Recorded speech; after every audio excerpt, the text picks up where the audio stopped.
Per recollir en el futur, primer cal sembrar el present. I això és el que portem fent des de 2012 al Barcelona Beta Brain Research Center i la Fundació Pasqual Maragall amb l'Estudi Alfa. El nostre principal projecte de recerca dedicat a la detecció precoç i la prevenció de l'Alzheimer. Una de les iniciatives més complexes i amb major nombre de participants que hi ha al món. Més de 2.700 persones d'entre 45 i 75 anys sense alteracions cognitives i majoritàriament fills i filles de persones amb Alzheimer. A l'Estudi Alfa ens avancem fins a 20 anys a la possible aparició de símptomes per investigar la fase preclínica de la malaltia, moment en què comencen a formar-se les dues principals alteracions cerebrals que la caracteritzen.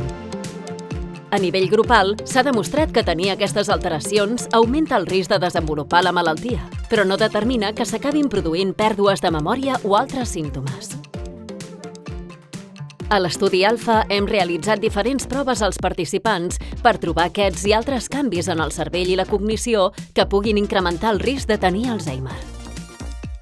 Els participants són la peça clau que ens ha permès obtenir resultats que apunten, per exemple, al fet que la contaminació de l'aire provoca danys en zones cerebrals vinculades a la malaltia o que les persones amb insomni presenten canvis en la cognició i en regions de cervell. Tots aquests avenços fan que avui comenci a germinar la llavor d'un futur sense Alzheimer i ens animem a seguir investigant. Gràcies a tots els que heu participat, seguiu participant i a l'impuls de la Fundació La Caixa i els que col·laboreu amb la Fundació Pasqual Maragall. L'Estudi Alfa seguirà recollint fruits.